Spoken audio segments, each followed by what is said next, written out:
Hello and welcome to this not quite live stream. I'm afraid we've had some technical difficulties, and Avanti is enjoying a holiday, some time away, well deserved.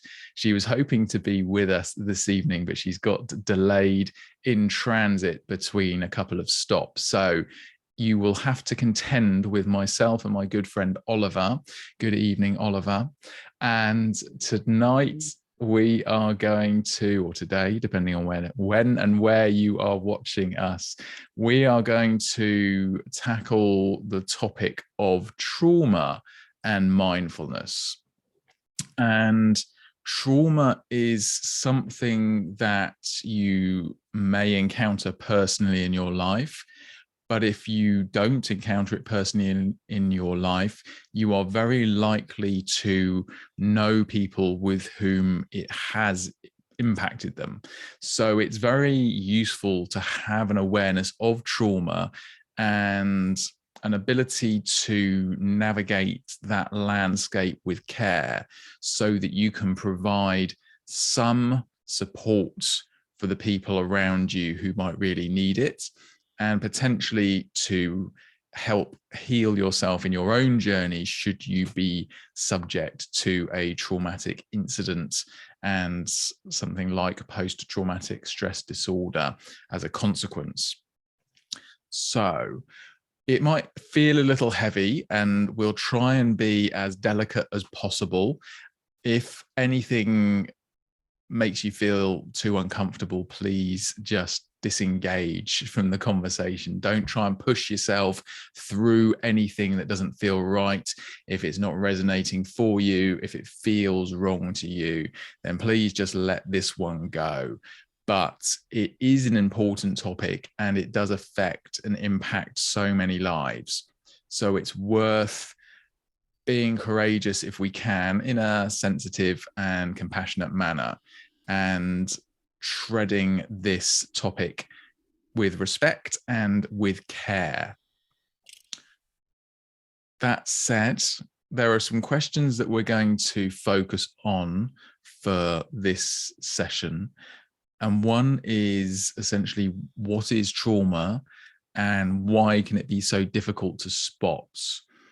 And this is often the real challenge of trauma, is that it can be invisible to the people around and also to the person experiencing the symptoms of trauma, which is also very interesting, very challenging at the same time. We're then going to explore some non-mindful methods that can help with trauma and help with life after trauma and perhaps heal from trauma. And we are not claiming to be experts in any of these at all, or even qualified in some of these things we're talking about, but we just want to use it as general awareness, just to let you know some of the areas of research and some of the tools that are available that can support therapeutic healing of a traumatic event or events. And then, third and final, we will talk about mindfulness, the lens of mindfulness in trauma and paths to healing trauma, how it can help us and how we need to be cautious with it at the same time, because mindfulness can cause some problems with the traumatic journey, the healing from trauma. So it's important to be aware of that potential as well. So we're going to cover those topics too.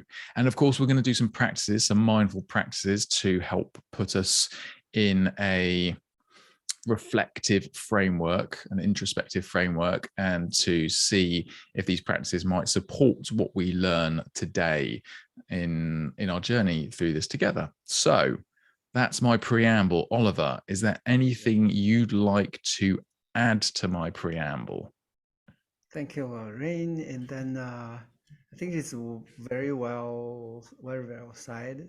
And I like what you said about being courageous. That's the whole tenets and or the spiritual of the spirit of mindfulness. As I always said, we need to approach and confront, because the more that you try to avoid, probably the more, let's say, the fear could be. But also in the meantime, it doesn't mean we should do everything, or like you mentioned, the mindfulness. Depending on what phase, some specific conditions of certain individual, we can use different means to cope with trauma. Yeah, that's how I want to add on Yeah. this. Thank you, Oliver. Yeah, no, that's a good point. And I definitely like your reference to the sort of the phases in the sort of the healing journey, because yes, what might not be appropriate in some of the early stages might become more appropriate further down the line in the therapeutic, the healing journey. So yeah, that's a very important point to mention there. Thank you. So with that said, Oliver, then are you happy to lead us in an introductory practice to kick us off today? Absolutely, I'd be happy to. Thank you. Okay, I think let's do a 3 steps breathing space. Okay, let's get ourselves ready. Get yourself into a comfortable position. In many times, it will be sitting either on a cushion or chair, or feel free to take any position that you feel relaxed and comfortable. For example, even lying down. If you are sitting on a chair, let's sit straight in a dignified position. Lean forward a little bit to make sure that your back is supporting itself.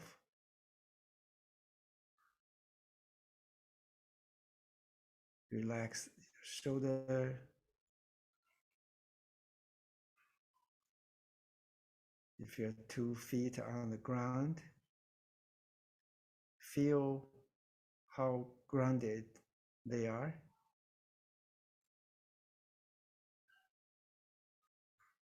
You can also choose to lower your gaze. For example, looking at a 45-degree to the floor or maybe to the desk.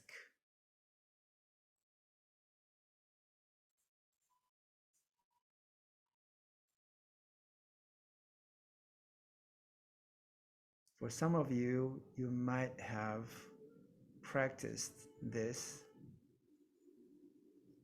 If you have questions like, why do we keep practicing some of these seemingly simple meditation?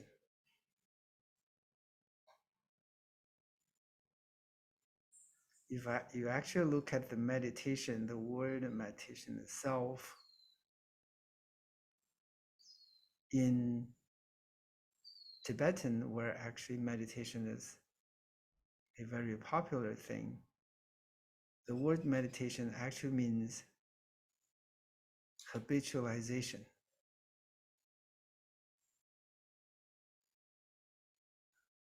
It means that you have to do the same thing over and over until it becomes a habit. And of course, it's a good one. So in mindfulness, unlike in today's world, we tend to seek gratification with various different things, especially material things.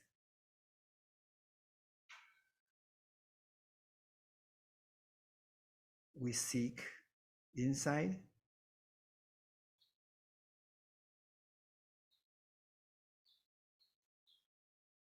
and we also encourage that we repeat these practices until you find what is in it.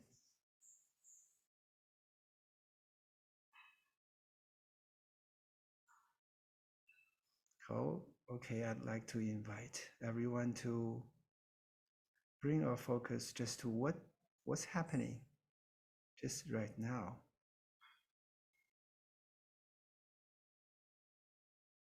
What's happening in our body, in our mind.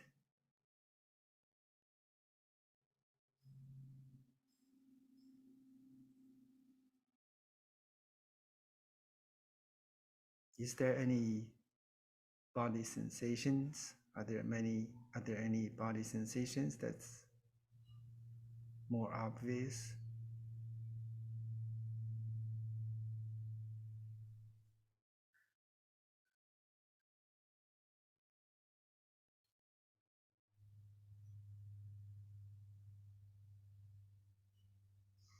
Are there thoughts that's coming up?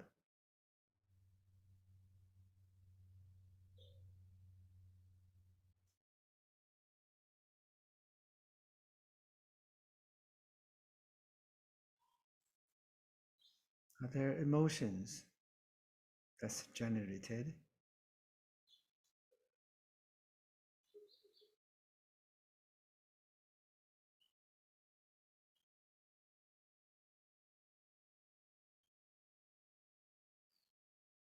Just noticing what is going on right now.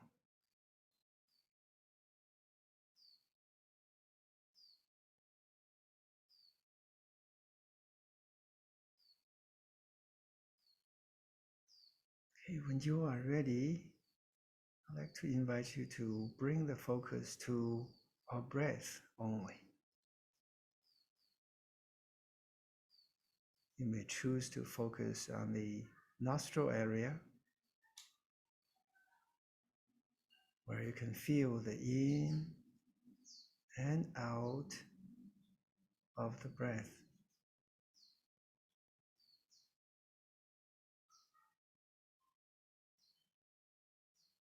Inhale, exhale.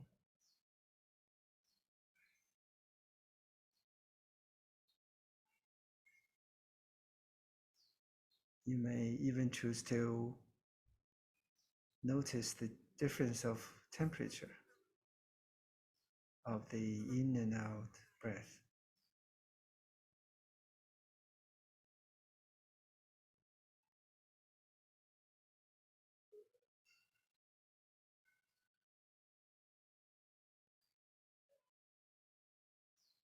You can also choose to notice the rise and fall of the abdomen.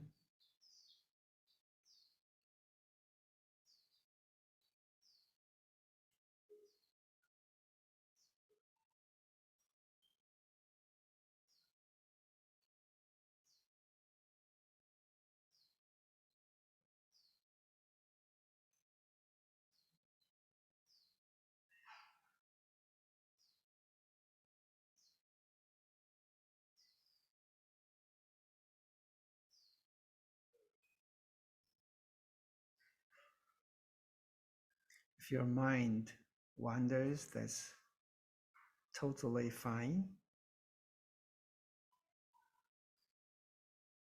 For most of us, the mindfulness practice means mind wandering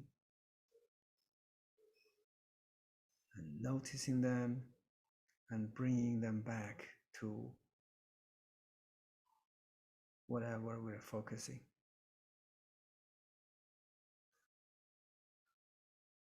So gently bring it back if it wanders.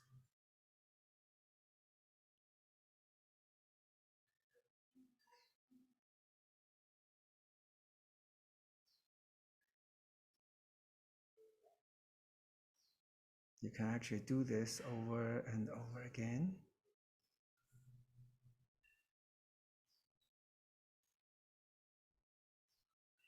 Without any self-criticism, as if you are failing this practice. The moment you find the mind is wandering, you already succeeded.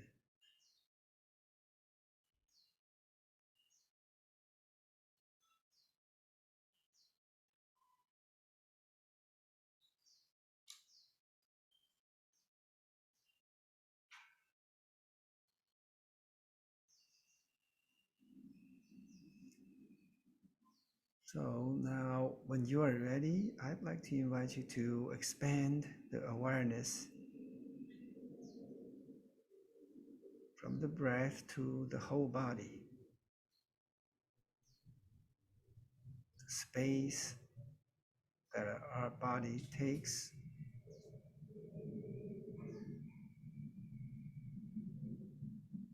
and even the things around us, or a state of open awareness.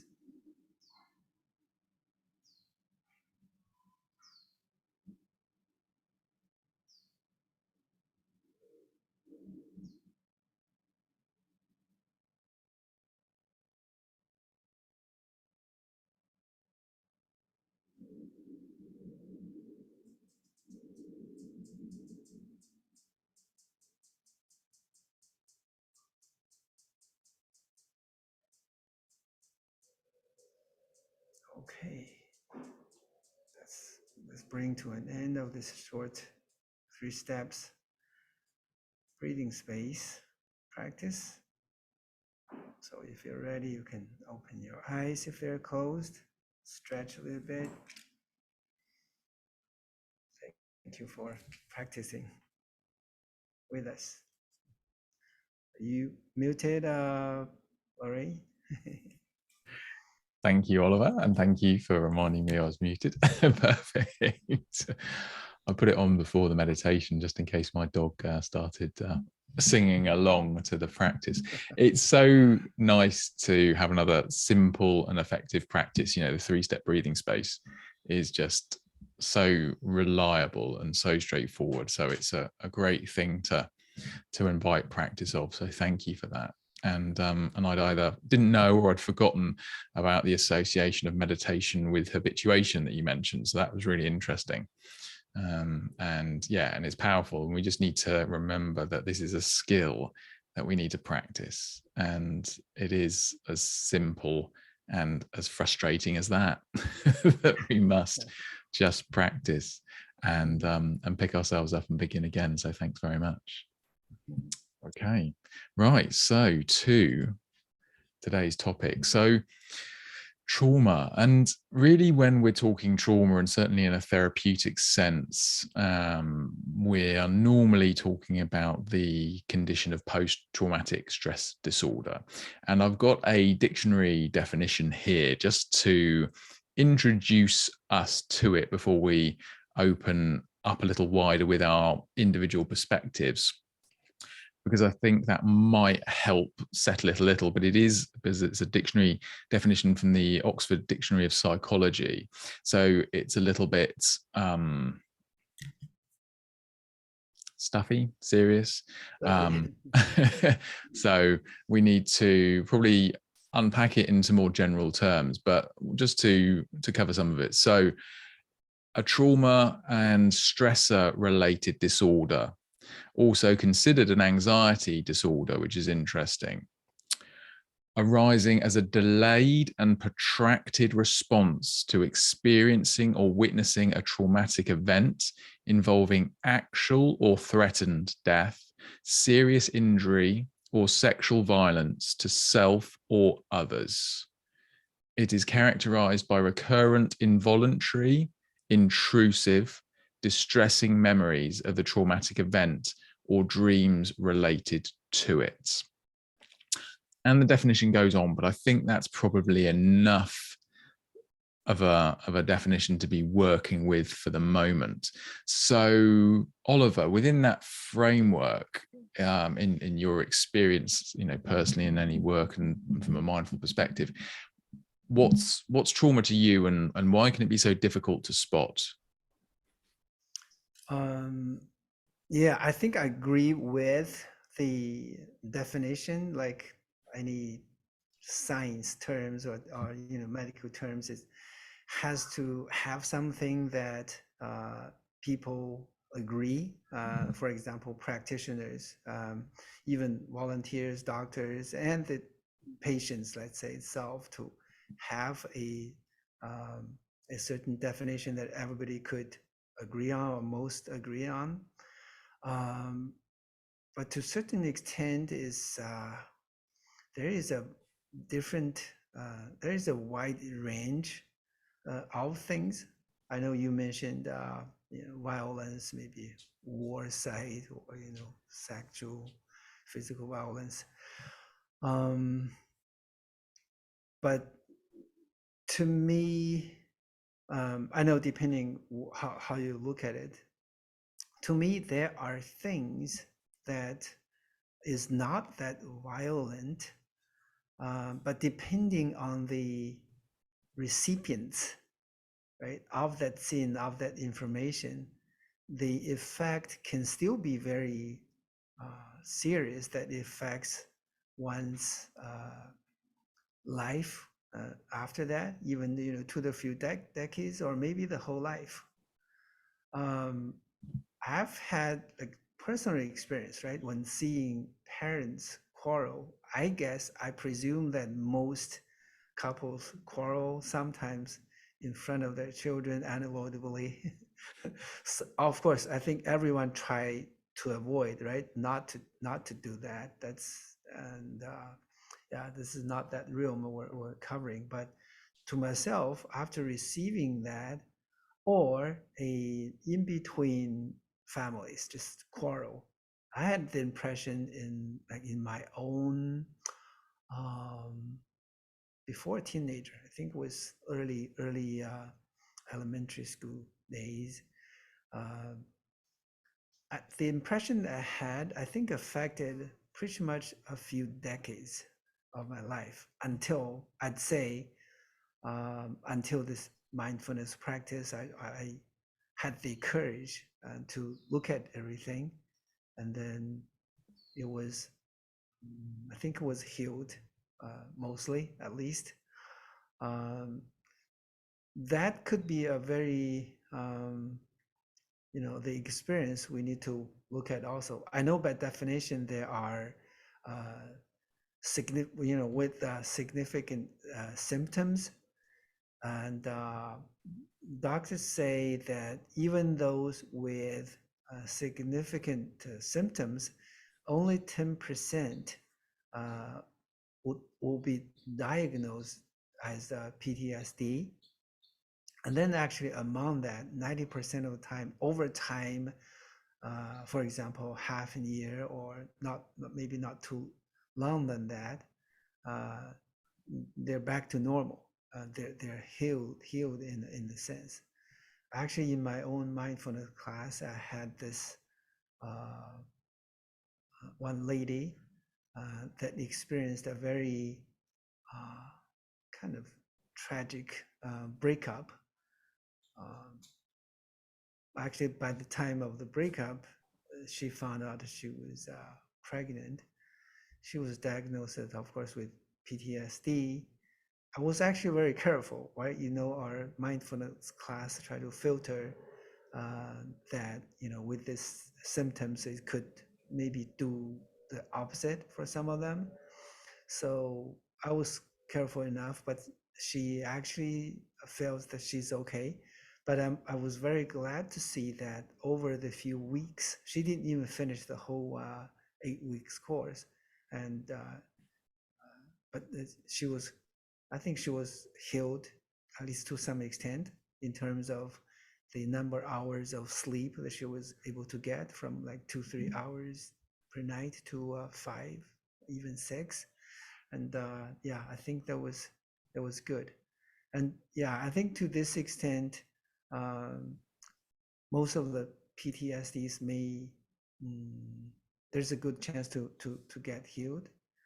But to your question, why it is hard to spot, because the symptoms, not only physical but emotional, all these symptoms are similar to kind of just negative experience, right? Some kind of life experience that's negative, but you're not as traumatized. I think sometimes it's because of that, but sometimes it is not as, say, let's say, significant, right? For example, body pain or very kind of extreme emotional symptoms, or very obvious symptoms. sometimes it's just a feel of detachment or the unwillingness to get into relationship, no matter it's close relationships or just a general relationships in work environment or social environment. I think that's probably the reason that's hard to identify or to spot. Yeah, thank you, Oliver. And there's some interesting points there, and that trauma and traumatic events and our reactions to traumatic events can cover a very wide range of experiences. And there's what sort of the big T trauma, if you like, which is the more, extreme end of the stick, sort of, war and violence. But there's also, as you say, this lady who was pregnant, whose relationship crashed and created this, sufficient pressure and sufficient fear, I guess, in her uncertainty of the future to cause recurring problems. And you also mentioned, I think, really sort of the overlap with symptoms with sort of depression and anxiety. And the dictionary definition at the start, mentioned anxiety specifically, but people present trauma in different ways. And one of the things that can make it very difficult to spot is that people can often not know, they don't recall, certainly not clearly or possibly not at all, the events that are still causing this dysregulation in their sort of mental landscape, in their physical landscape. So I suppose in an objective sense, trauma in a post-traumatic stress disorder sense is the body and the mind not realizing that the danger has passed. That's often a description that's used for trauma.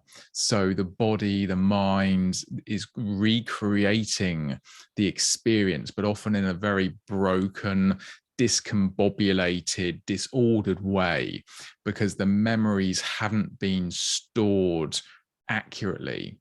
And it's also worth pointing out, I think, at this point, that two people or multiple people can go through exactly the same or virtually identical experiences, to the extent that we can have an identical experience.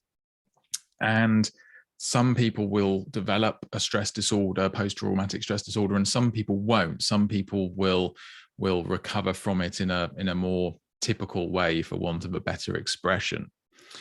And the ins and outs of that are not fully understood, I don't believe, but there's strong correlation, I understand, with people who experience something so horrific for them personally. And again, that's a subjective, and again, these things are universally terrible, let's agree. However, subjectively, it feels so bad that they disassociate from that experience. So victims of these things often describe sort of feeling that they're out of body experiences. So they're watching something happen to themselves rather than it happening to them, rather than being in the experience.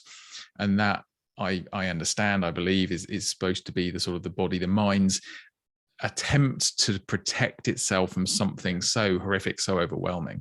But it's that disassociation that is believed, I think, and the research is always ongoing in this framework, so it's always worth stating on all of these discussions that we have, that the research is always ongoing, and there's always new theories and new studies, new evidence, particularly in the land of neuroscience. But I think it's believed that this disassociation prevents the memories being stored effectively in the brain, probably through the hippocampus, and this means that the subject is the person is subject then to flashbacks and nightmarish dreams which they can't make sense of.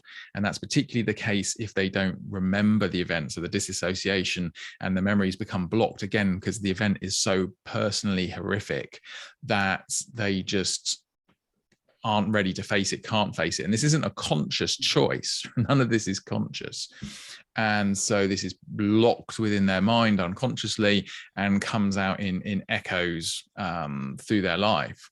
And that can manifest itself in a number of different ways, such as anxious behavior, anger, violent outbursts. You hear that typically in stories of military personnel experiencing PTSD. That often manifests itself in outbursts of violence.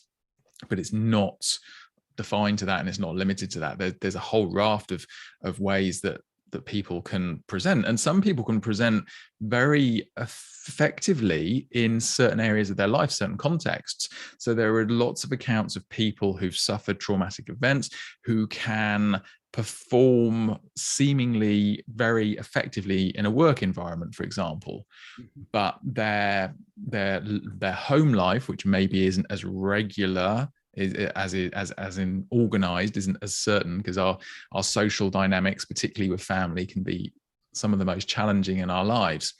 That's where they can fall apart, and that's where it can manifest as experienced problems.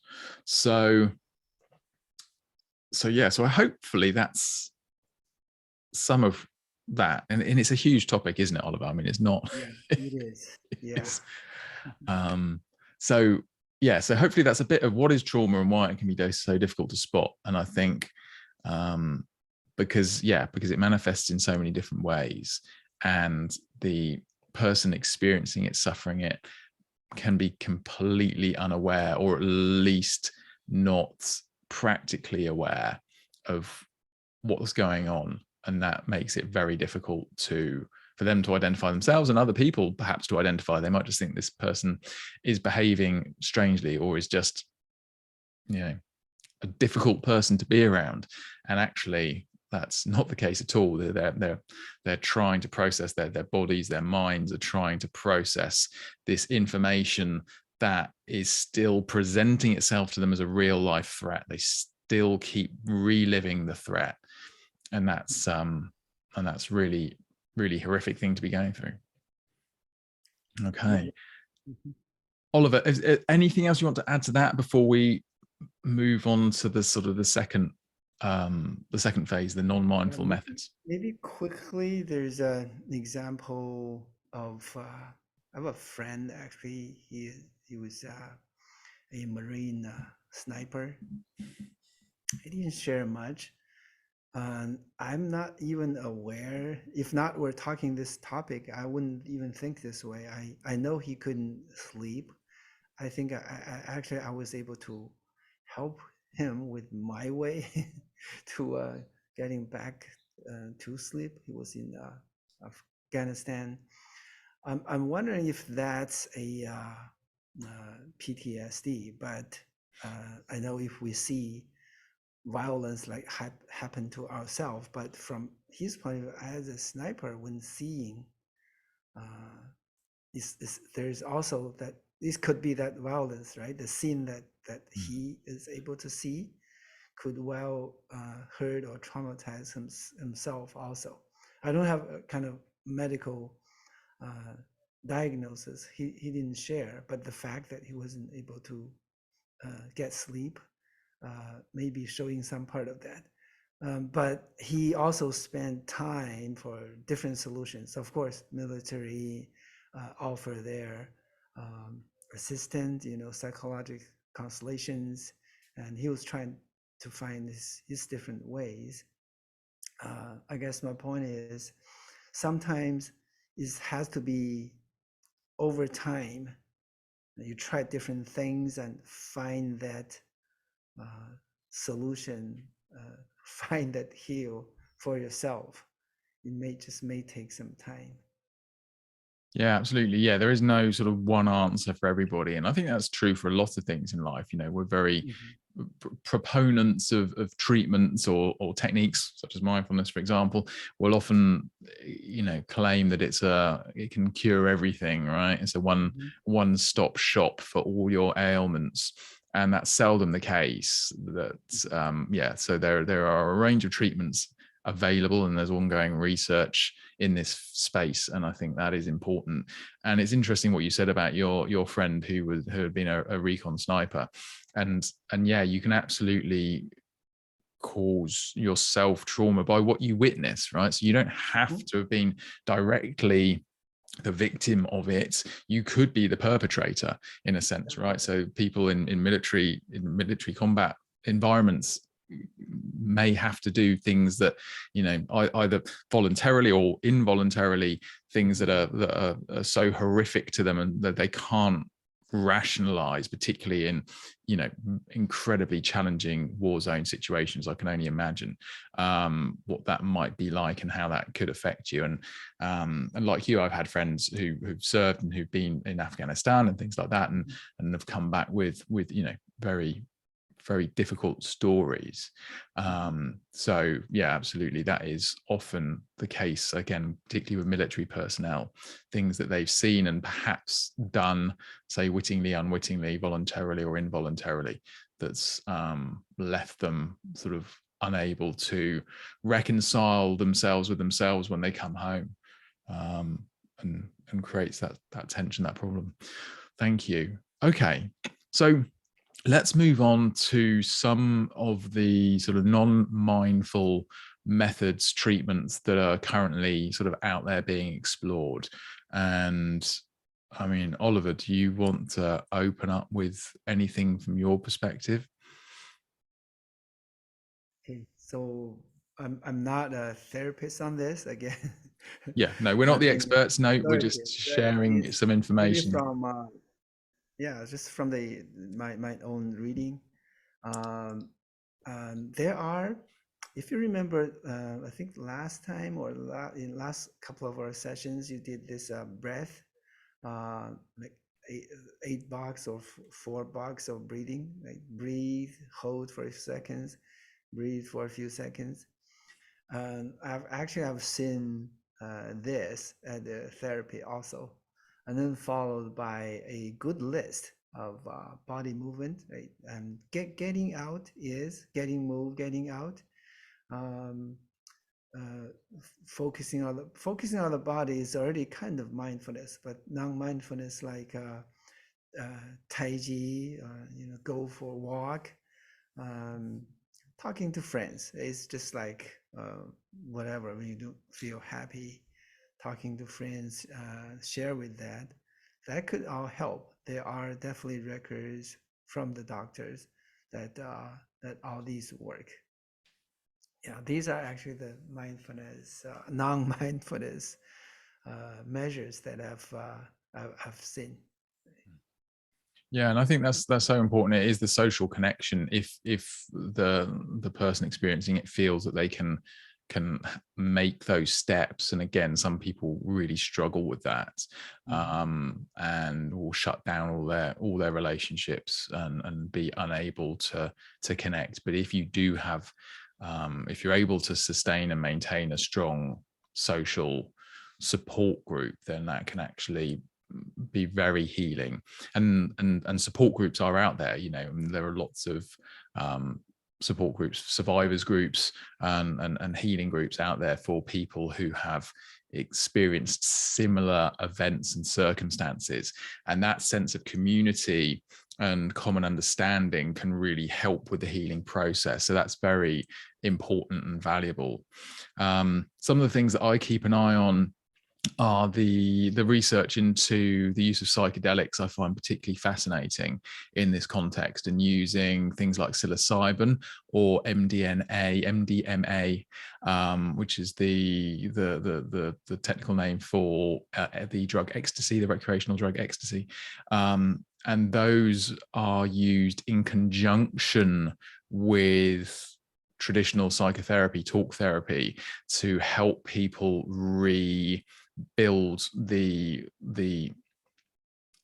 memories of the event, and can seemingly, the research is relatively early due to the restrictions on these substances only really just being relaxed again enough to start doing research. And this has been a big problem in this field for a number of decades, since the explosion of the psychedelics in the 60s, which caused everything to be locked down by concerned governments across the world. And only recently has research been allowed in these medical universities to start exploring these substances again. But early indicators are that these substances, these chemicals in a therapeutic environment, can have a very profound effect for healing the damage to the brain, the traumatic memory disassociation to the brain.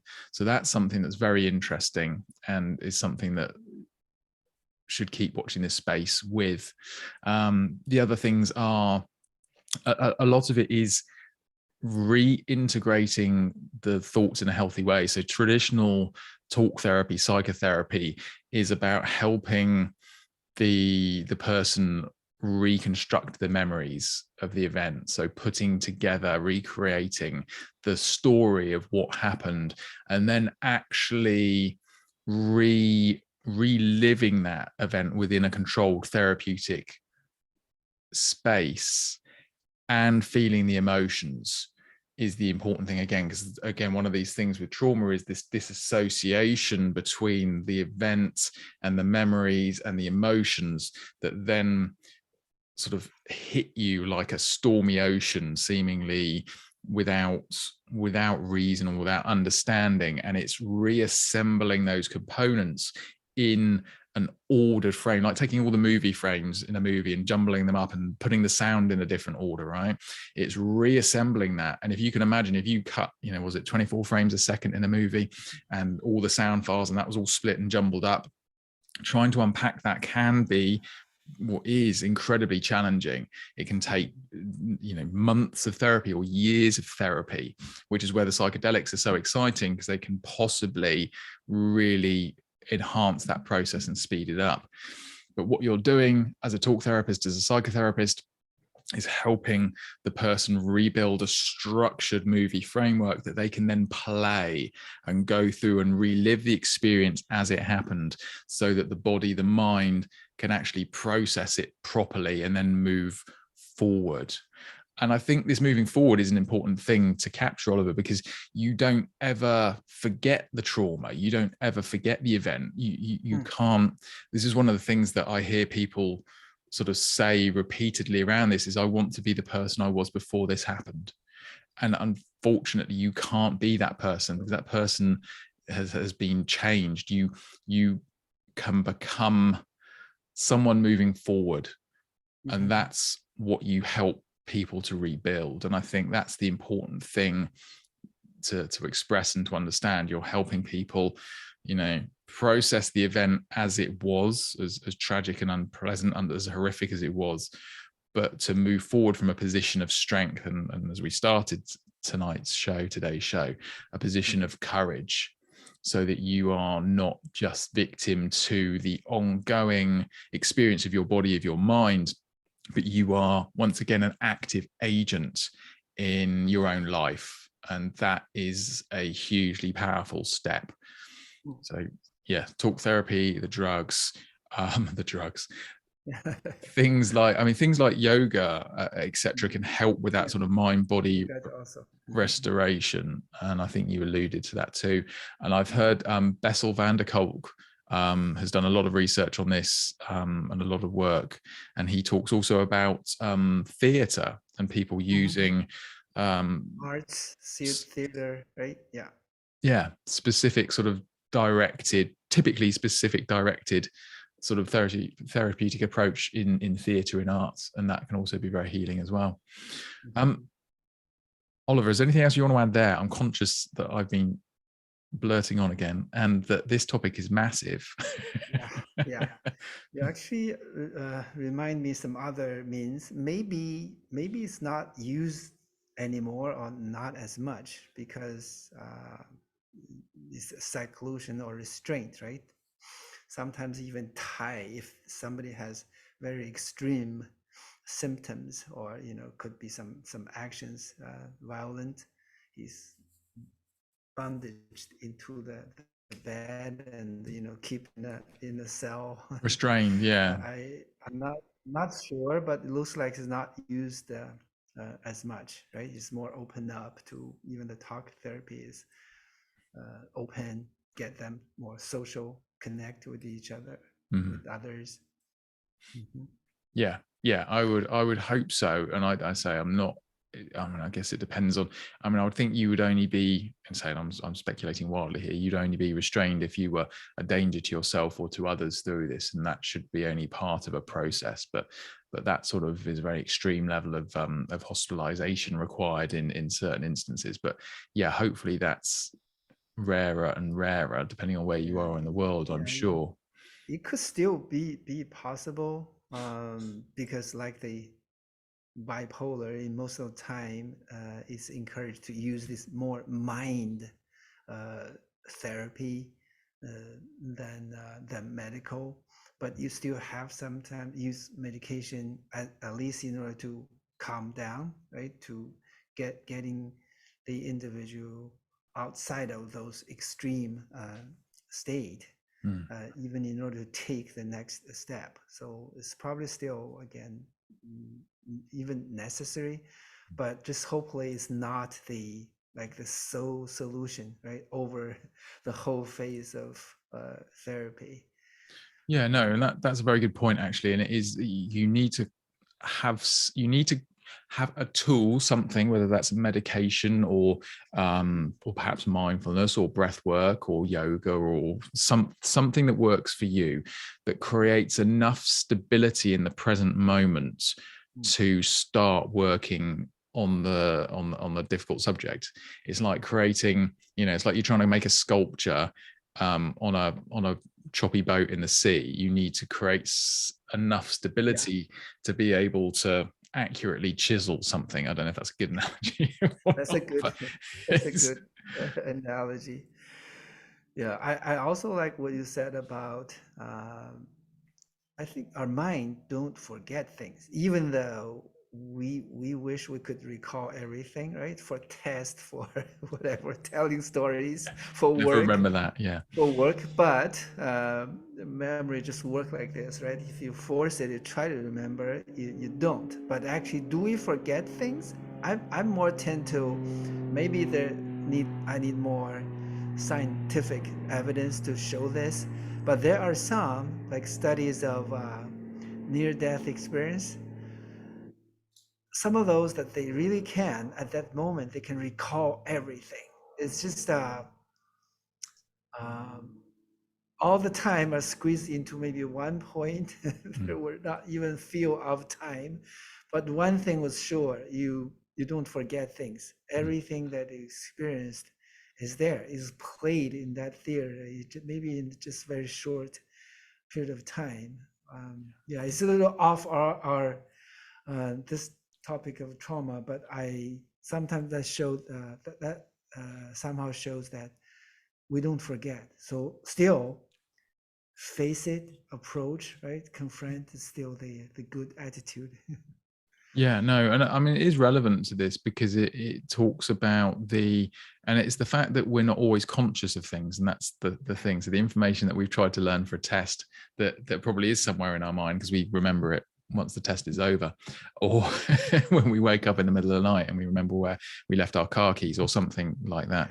But I do think again that there is, yes, a lot of evidence that we do retain certainly a vast amount of information, more than we are consciously aware of. And I think that's the important thing. And this is one of the elements of trauma, is the fact that so much of it can be subconscious, and it will come to the surface of the ocean of your mind, unbidden, just like any other thoughts. But these are powerfully charged thoughts, powerfully charged emotions due to the severity of the incident that created them. So, yeah. So no, that was thank you for adding that. That made sense. I'm conscious we've been talking for already 50 minutes, and we've Yeah, still got a whole question to go. you can talk. Um, I think we should touch on mindfulness and the limitations, and maybe then because it's important to know. And I think so. Yeah. So I don't know, Oliver, if you want to open with that. Yeah, So. maybe very quickly. I mentioned Mm, this already at the beginning. Um, it's not because like I practice mindfulness, but really putting all these studies and practice together, I'd say that again, I will try to use this, limit or limitless, all these kind of more dualistic idea. I still want to use that our mind is the sky, and then everything else are just clouds. So uh, being aware of that, I think build a trust on the power of our mind itself. And then by that saying is almost, I'm getting close to say that mindfulness is limitless, but depending on where, how, when, or among whatever other conditions that you apply it. Is it the right moment, for the right object? For example, the right individual, right? In this case of trauma. So that's the confidence on mindfulness or mindfulness practice itself. Right, but for trauma, of course, that's also why we need to filter in some of these mindfulness classes that someone fit. Is it this still at the stage that you need some medication or other type of therapy, and then you get ready, right? The therapy may send you, it's like the first stage of the rocket, send you to certain heights. But in order to get the second universe speed, you need the second stage of the rocket. I think in many times mindfulness can play that role, the second or the third, or after that. So to this point, mindfulness has its limitation. For example, when somebody has trauma, he or she was not ready yet to be that open, right? To look at that carefully, to put all these pieces together.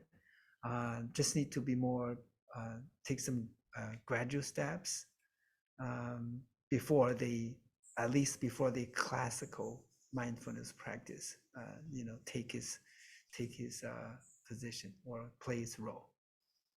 Yeah. Yeah, absolutely. Thanks, Oliver. And yeah, I think it's the body scan in particular. I think that's the one of the more challenging aspects in the event of trauma, because of the oftentimes people are feel very separate and detached from their body. Again, depending on the circumstances of the trauma, but oftentimes you can be very, very disassociated with the body because there's too much. The emotional quality of it is too overwhelming. There's the memories, subconscious memories, quite possibly, are too powerful, too strong. And if you focus on certain areas of the body or any part of the body, it can create this really overwhelming sense of discomfort, of unpleasantness, of potentially any emotion, perhaps anger, perhaps deep sadness, fear, fury, whatever.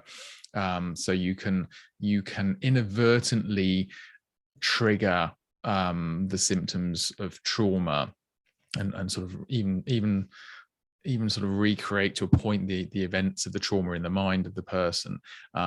If you are too forceful with the mindfulness, if you're pushing into the body, if you're really focusing on these body scans and you're trying to stick with it when things feel really uncomfortable, it can be too soon, too much. And that's definitely worth being aware of. The other thing I think that's worth flagging is that mindfulness practice can actually uncover, for some people, traumatic events that have been hidden to them. So again, this is another thing that we need to be mindful of as mindfulness teachers, and you need to be aware of as mindfulness practitioners, is that if you're doing a practice and there are things arising that you can't explain, particularly if they feel very uncomfortable, that perhaps there's something that you need to be very careful around. And that isn't to say, and this, but it's being careful, because you might unwittingly open up something that you're not prepared to be dealing with in the environment you're in. It doesn't mean that you should bury your head in the sand. There might be other things in your life that are pointing to the fact that there's a problem that needs to be addressed.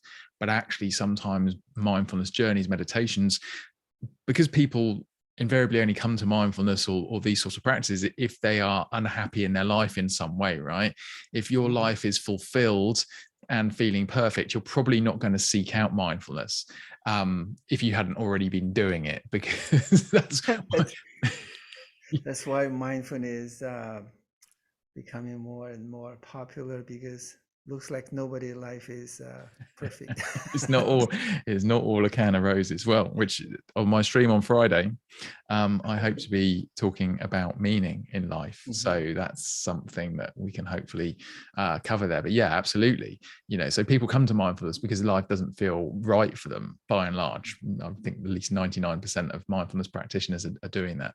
So of those people, a number of them will have had a traumatic event, and some of them will have an unconscious event that they're not aware of, that's something that's been suppressed, repressed from their childhood or adulthood or whatever. And the mindful experience can bring that to the surface. So if you're on your mindful journey and there are very strong feelings that you can't equate for that feels very unpleasant, then it's worth stepping back and talking to a trauma specialist, possibly, or an appropriately qualified, particularly mindfulness instructor, but possibly seek out a more specific specialist to help you navigate that further. Okay. Oliver, is there anything else you want to add? I don't think we've got time for another practice today, so apologies for anyone watching looking for another practice, but there are plenty of practices now on the channel.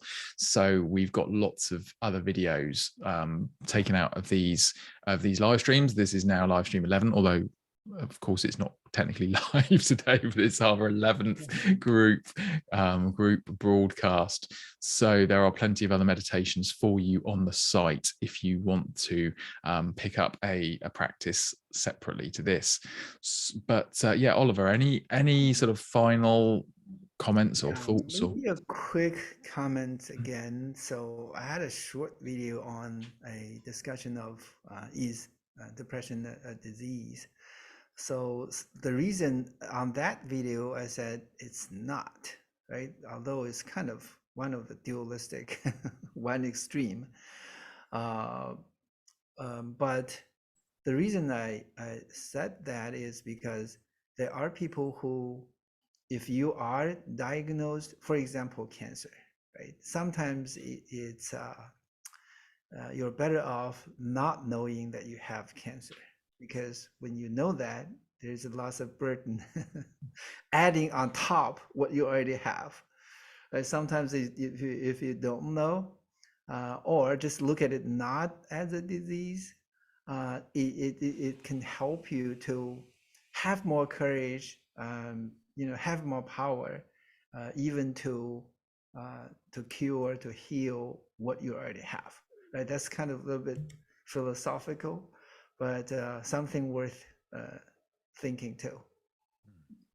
Yeah, how we frame things is an incredibly powerful tool, and it won't necessarily, save us. It's not a solution in itself necessarily, but yes, how we look at our problems in life can have a very profound effect on how we handle it and how we move forward through it. Whether or not that ultimately changes the outcome, but it can certainly change our experience of the journey. And I think that's the profound piece, which is very true, if nothing else is. Yeah, lovely.